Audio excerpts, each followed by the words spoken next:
എങ്ങനെയാണ് പറയാൻ കഴിയുക? നോക്കൂ, കൈവിട്ടു പോകുന്നത് നമുക്കാണ്. അതിന്റെ വലിയ വിപത്ത് അനുഭവിക്കുന്നത് പുതിയ തലമുറയും. ലഹരിക്ക് അടിമയാകാതിരിക്കൂ, സ്വതന്ത്രരാകൂ. Live free, live drug free.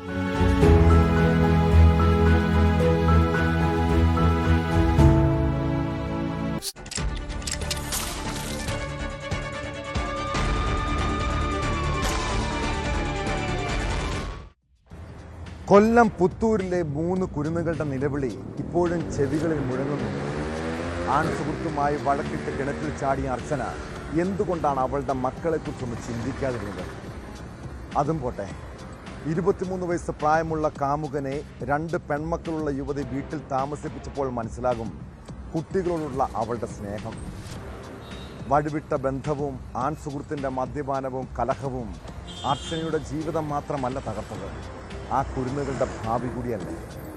പുത്തൂരിൽ കഴിഞ്ഞ രാത്രി കാമുകനുമായി കലഹിച്ച് കിണറ്റിൽ ചാടിയ യുവതിയും രക്ഷാപ്രവർത്തനത്തിലെത്തിയ ഫയർഫോഴ്സ് ഉദ്യോഗസ്ഥനും സുഹൃത്ത് ശിവകൃഷ്ണനും മരിച്ച സംഭവം ഒരു നാടിനെ മുഴുവൻ നടുക്കിയിരിക്കുന്നു. സ്വന്തം മക്കളെക്കുറിച്ചൊന്ന് ഓർത്തിരുന്നെങ്കിൽ അർച്ചനയുടെ ജീവിതം ഈ രീതിയിൽ ദുരന്തത്തിൽ കലാശിക്കുമായിരുന്നു. വിശദമായി പരിശോധിക്കുകയാണ് പോലീസ് പട്രോൾ. സ്വാഗതം.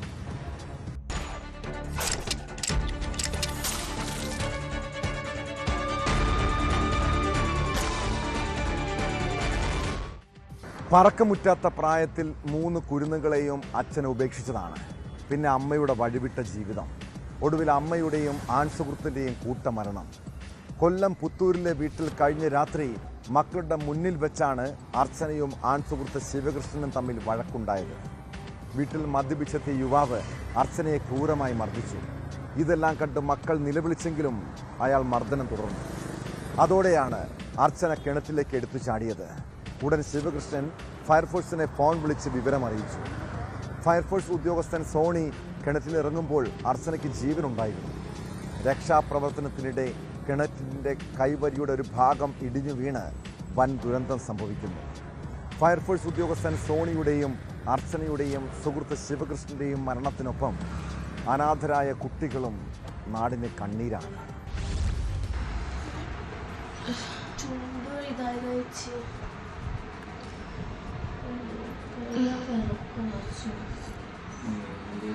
അർച്ചനയും സുഹൃത്തായ ശിവകൃഷ്ണനുമായി കഴിഞ്ഞ ദിവസം രാത്രിയിൽ വാക്കുതർക്കമുണ്ടായിരുന്നു. മർദ്ദനത്തിൽ അർച്ചനയ്ക്ക് പരിക്കേറ്റ ദൃശ്യങ്ങളും പുറത്തു വന്നു. ഇതിനു പിന്നാലെയാണ് അർച്ചന കിണറ്റിൽ ചാടിയത്. യുവതിയെ രക്ഷിക്കാനായി ശിവകൃഷ്ണൻ തന്നെയാണ് ഫയർഫോഴ്സിനെ വിവരമറിയിച്ചത്. ഫയർഫോഴ്സ് സംഘം സ്ഥലത്തെത്തുമ്പോൾ അർച്ചനയ്ക്ക് ജീവനുണ്ടായിരുന്നു. രക്ഷാപ്രവർത്തനത്തിനിടെ ഫയർഫോഴ്സ് ഉദ്യോഗസ്ഥർ അർച്ചനയുമായി സംസാരിക്കുകയും ചെയ്തു. അതിനുശേഷമാണ് ഫയർഫോഴ്സ് ഉദ്യോഗസ്ഥനായ സോണി കിണറ്റിലേക്ക് ഇറങ്ങിയത്. ഈ സമയത്ത് കിണറിന്റെ കൈവരി ഇടിയുകയും കിണറിനോട് ചേർന്ന് നിന്ന ശിവകൃഷ്ണൻ കൂടി ഉള്ളിലേക്ക് വീഴുകയുമായിരുന്നു. ഫയർഫോഴ്സുകാരൻ കയറി പിടിച്ചിറങ്ങിയതിന് ശേഷമാണോ? ഇറങ്ങിയ ശേഷം പൊക്കി കയറ്റി ഒരുവിധം ഓയി, അത്ര ആയിട്ടില്ല, അതിൻ്റെ ഇടയിലാണ് വീണത്.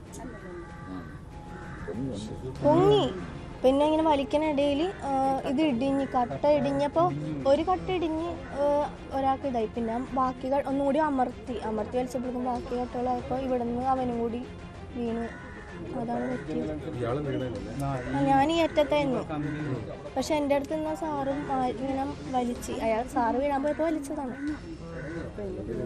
ഞാനും പോയതിനകത്ത്. ഗുരുതരമായി പരിക്കേറ്റ സോണിയെ പുറത്തെടുത്തെങ്കിലും രക്ഷിക്കാനായില്ല. പിന്നീട് അർച്ചനയുടെയും ശിവകൃഷ്ണന്റെയും മൃതദേഹങ്ങൾ പുറത്തെടുത്തു. കിണറിന്റെ കൈവരി ഇടിഞ്ഞ് പാറക്കഷ്ണങ്ങൾ തലയിൽ പതിച്ചായിരുന്നു മരണം. രക്ഷാപ്രവർത്തനവും ദുഷ്കരമായിരുന്നു. രാത്രി 1 മണിയോടെ നമ്മുടെ നിലയത്തിൽ ഒരു കോൾ വരികയാണ്. അത് കുണ്ട്രയിൽ നിന്നാണ് അറിയിക്കുന്നത്. അറിയിപ്പ് ഇങ്ങനെയായിരുന്നു: കൊട്ടാരക്കര നിലയത്തിൽ നിന്നും ഒരു അപകടത്തെ തുടർന്ന് കിണറപകടം ഉണ്ടായി. അപ്പം നമ്മളൊരു ജീവനക്കാരെ ഇറങ്ങി, പുള്ളിക്ക് ഒരു അപകടം പറ്റി. അതുകൊണ്ട് അസിസ്റ്റിന് വേണ്ടി കുണ്ട്രയ്ക്ക് വിളിച്ചതാണ്. കുണ്ട്രയിൽ നിന്ന് കൊല്ലം നിലയത്തിലേക്ക് കോൾ വന്നു. നമ്മൾ വണ്ടിയിൽ എത്രയും പെട്ടെന്ന് തന്നെ പുറപ്പെടുകയായിരുന്നു. ഇവിടെ നമ്മൾ വന്നപ്പോഴത്തേക്ക് ഏകദേശം നമ്മളൊരു ജീവനക്കാരൻ ചുറ്റുമതിൽ കൂടി നിന്നവർ ഇവിടെ നമ്മളെപ്പോഴും അപകടം നടക്കുമ്പോൾ നമ്മൾ പറയാറുണ്ട്, ആൾക്കാർ ദൂരെ മാറി നിൽക്കണം എന്ന് പറയാറുണ്ട്. പക്ഷേ ഇവിടെ സാഹചര്യം അങ്ങനെയല്ലായിരുന്നു. അടുത്ത് നിന്ന് ആരോ എന്തോ സംഭവിച്ചു, കിണറിൻ്റെ തിട്ട ഇടിഞ്ഞ് നമ്മുടെ സഹപ്രവർത്തകൻ്റെ പുറത്തൂടെ വീണെന്നാണ് അറിയാൻ കഴിഞ്ഞത്.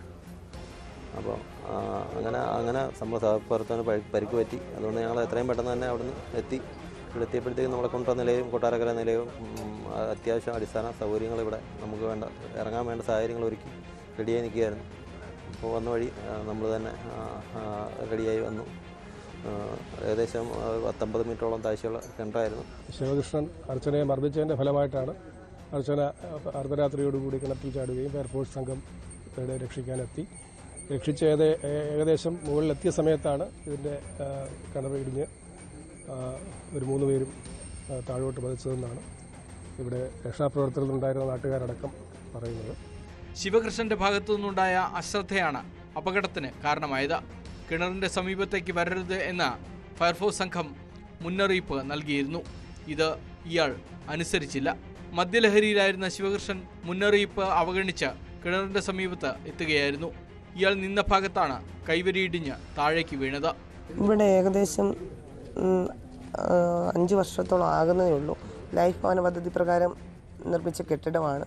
അതേപോലെ തന്നെ 25 വർഷത്തിലധികം പഴക്കമുള്ള കിണറുമാണ്, പഞ്ചായത്തിൻ്റെ കിണറുമാണ്. ഇപ്പോൾ അർച്ചനയും കുഞ്ഞുങ്ങളും ആണ് ഇവിടെ വാടകയ്ക്ക് താമസിച്ചുകൊണ്ടിരുന്നത്.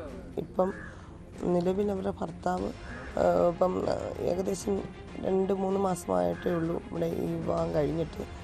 അപ്പോൾ ഇപ്പോൾ ഇന്ന് കുറച്ച് ദിവസം കൊണ്ട് ഇവിടെ ഇല്ലായിരുന്നു. ഇന്നലെ വന്ന് പ്രശ്നം ഉണ്ടാക്കിയതിന് ശേഷം മദ്യക്കുപ്പിയായിട്ട് വന്ന് മദ്യപിച്ചിട്ട് ഈ അർച്ചനയെ നല്ലതുപോലെ ഉപദ്രവിച്ചു. ഉപദ്രവം സഹിക്കാൻ വയ്യാതെ അർച്ചന എടുത്ത് കണ്ടിട്ട് ചടിയാണ് ചെയ്തത്. 3 കുട്ടികളുടെ അമ്മയാണ് 33-കാരിയായ അർച്ചന. സുഹൃത്തായ ശിവകൃഷ്ണൻ മദ്യലഹരിയിൽ അർച്ചനയെ മർദ്ദിച്ചതായി കുട്ടികൾ പോലീസിന് മൊഴി നൽകി.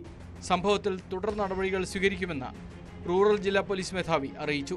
രക്ഷാപ്രവർത്തനത്തിനിടയിലുണ്ടായ സോണികുമാറിന്റെ മരണം ഫയർഫോഴ്സ് ഉദ്യോഗസ്ഥരിൽ വലിയ ആഘാതമാണ് സൃഷ്ടിച്ചത്. സംഭവത്തിൽ ജില്ലാ ഭരണകൂടം അന്വേഷണത്തിന് ഉത്തരവിട്ടു. കുട്ടികളുടെ സംരക്ഷണം ശിശുക്ഷേമ സമിതി ഏറ്റെടുത്തിട്ടുണ്ട്.